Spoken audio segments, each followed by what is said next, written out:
part niya, kada, to go. Ka. Narinig di ba? Ka. Kaja. Tara. Let's go. Sa English, kaja. Casual yan. Okay? Kayo is polite. Kayo. Niyayaya mo na silang umalis. Galit ka, pinapalis mo, ka! Tirnap mo lang yung da. Present, naka-verb stem ka na. So, pag i-conjugate mo, si verb, si dongsa, okay? What do? You will drop the da. Alisin mo yung da. Drop it. Matitira sa'yo verb stem. Meron kang verb stem ng to see. Okay? To form the present tense, you need to add ayo. Okay? A-yo. Boayo. Kaya magiging wa-yo. Kasi dinagdag na si ayo. Okay? Naliwanag ba to? Siyempre, aalisin nyo dito yung kasi meron ng mauuna sa kanya na syllable. Okay, drop the da and add ayo. Ina-add lang si ayo kapag ka ang verb na natira, kapag ka ang vowel na natira doon sa verb stem ay nag-e-end sa, kapag ang verb na natira ay a at o. Yan lang dalawa na yan. Pag yan dalawa na yan ang natira doon sa natirang vowel doon sa verb stem, ang i-add nyo ay ayo. Other than that, kung hindi a at o ang natira, ang i-add nyo ay oyo. Ito yung oyo na i-add nyo. Okay. O.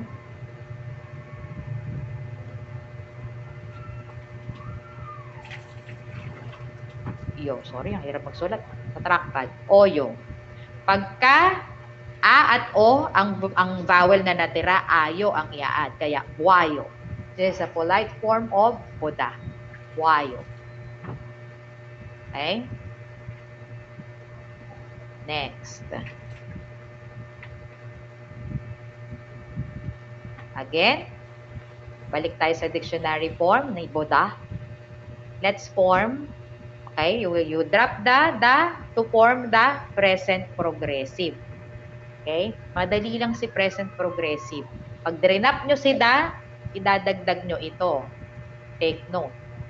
Go, isoyo. Present progressive na yan. Okay? Yung isa, para present tense, i-add nyo si ayo. Wayo. Para maging present progressive, i-add nyo drop nyo si da, alisin nyo, tapos idagdag nyo si go, isoyo. So, I hope you are writing. You are copying, ha? Go, isoyo. So, pakibasa po. Melano si, pakibasa. Go, isoyo. Ay po, ma'am. Buwa. Bakit naging bua? Ay, Wala namang a. Bo. ay, bo. Go.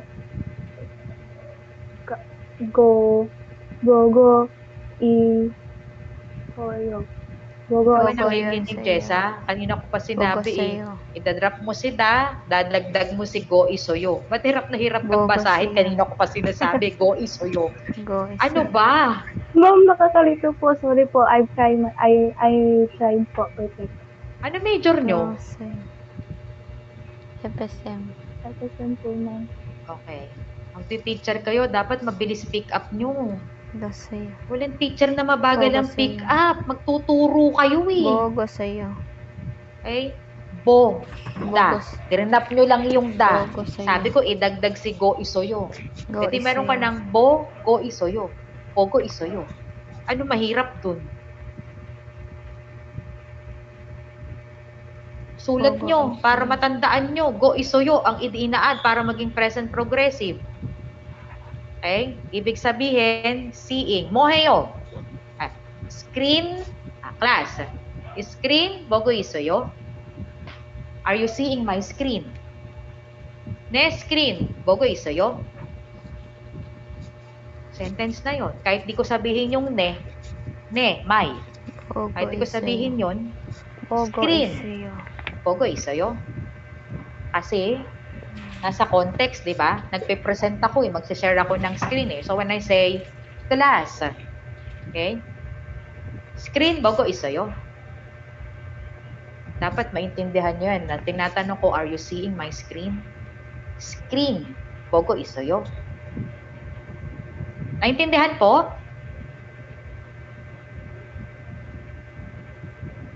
Ne. Ne. Nida?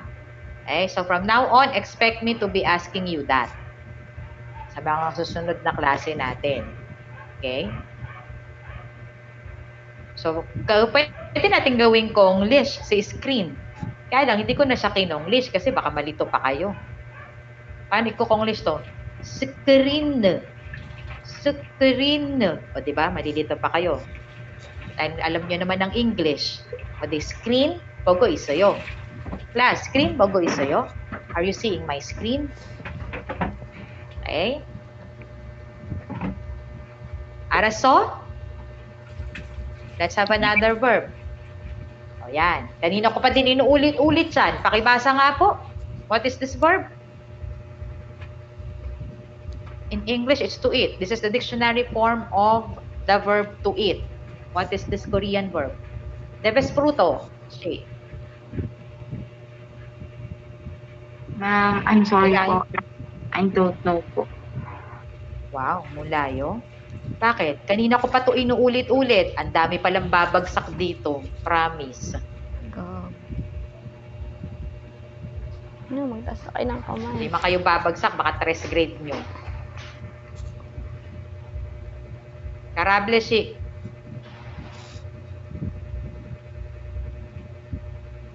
Ma'am, try lang po. Moktang. Okta. Very good. Kanina ko pa yan inuulit-ulit. Debes fruto si. Ibig sabihin, ngayon ka lang umupo dyan sa screen mo, di ka nakikinig. Okay. Mokta. So, this is the dictionary form of the verb to eat, mokta. Let's conjugate into present tense. Tanggalin natin si da. Yun ang unang step. Drop the da. So, you will have mok. Ano yung rule natin kanina? Dun sa boda, tatanggalin. Tanggalin si da, i-add si ayo kapag ka ang natirang verb ay dun sa ito, may verb stem ka na rito. Okay? This is your verb stem. Wala na yung da, verb stem na ang tawag dyan. Okay? Ayun o, nakikita nyo ba sa taas? Okay. Sabi kanina sa rule, i-add si ayo kapag ka ang natirang vowel ay o at a. Hindi ito yung o na yun na tinutukoy. Yung o na tinutukoy sa rule ay ito yung a at yung o na isa ay nakahiga. Nakahiga na o. Ay, ano ba yan? Sorry. Nakahigang o. Ay. Okay. Nakahigang o siya. O. Yung o natin. A. Itong a na ito. At saka itong o na to. Pag yan yung natirang verb, natirang vowel doon sa verb stem, ang i-add nyo ay ayo. Other than that, kung hindi itong dalawa na ito ang natira dito, ang i-add nyo ay oyo. Okay, class? Araso? So, tell me, ano itong natirang vowel? Diyan. Ano yung natirang vowel? Mok. O ba na nakahiga? O? Mok. Di yan Ganito po ang itsura ng a. Ayan o. Kulat ko uli Yan ang a. Nasa kabila. Ano yan? O. Ano paulit-ulit hina ng panandaan nyo. O. I-o. Okay? Tapos ayaw nyo pang magbukas ng module kaya ang tagal nyo sumagot. Sana man lang quick kayo doon dahil you came to class unprepared. Sana quick kayo, bukas na module nyo para hindi masyadong halata. Okay?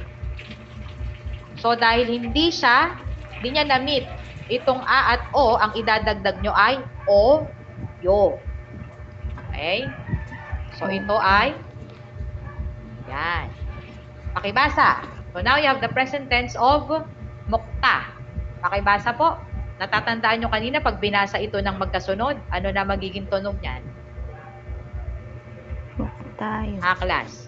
Hindi. Ano yun? Ano na magiging basa dyan?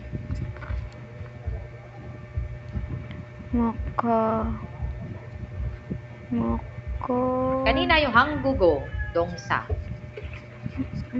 Hanggugo dongsa. Oh, diba? Makoyo. Makoyo. hangguk o. Yun ang unang basa ng Makoy. kaklase nyo doon. Tapos in-improve natin, di ba? Makoy. Kasi stream of speech. Kaya naging Makoy. hanggugo. Parang ang dating naging Makoy. hanggugo. Naging distinct syllable siya pag Makoy. binabasa. So, anong basa natin Makoy. dito? Mo? Yes, bukadoshi. Try lang, ma'am. Mogoyo. Makoyo. Mogoyo. Mogoyo. Okay? Bakit napaka sobrang wala kayong confidence? Tuwing magre-recite kayo, laging try lang po. That is all we do. Matik yun eh. Pag sumasagot ka, you're trying. Makoyo. No need to say try lang po. Because it makes me think you are so unsure of yourself. Alam ko naman yun, pag nagre-recite, laging nagtatry ang bata pag nagre-recite. At nasa tono nyo yun, maririnig ko kung sure kayo sa sagot nyo o hindi. So, no need to say try lang po. Kasi pag hindi kayo sure, ang intonation nyo pataas, pansinin nyo. Mogoyo. Diba? Hindi kayo sure, nagtatry talaga kayo. And I appreciate that. No need to say try lang po. Lahat kayo ganun. Pag nagre-recite, try lang po. Iwasan nyo na yung ganun, ha? Usually naman talaga, pag di tayo sure sa sagot, and we are trying to answer, naka-question mark, naka-rising intonation tayo, mogoyo. Mogoyo po, ma'am. So, yun. I know you're trying. Your teacher will know you're trying. And that is appreciated. So, yung minsan, sasagot teacher nyo na, sound more confident. Ibig sabihin, may clue kayo doon. Medyo tama yung sagot nyo kasi sound more confident. Mogoyo. Saka nyo i-pronounce with confidence. Mogoyo. Hindi ka napatanong. Napapansin nyo ba yun? Speech is like that. Okay, di ba? Pag may nagtanong sa inyo, tapos di kayo sigurado sa sagot, naka-rising intonation kayo, patanong din ang sagot nyo. Baka? Siguro? Di ba? Ganun kayo pag nagsasalita? Hindi kasi kayo sure. But you're trying to answer. Okay? So, yan. Mogoyo. To eat. Moheyo. Bukadoshi. Kung halimbawa, kumakain ka, okay? Or you're stating facts, mogoyo. Chonin mogoyo. I eat. Otherwise, you will die. Di ba? If you don't eat. Chonin mogoyo. Dadagdag mo lang yung Ako kain.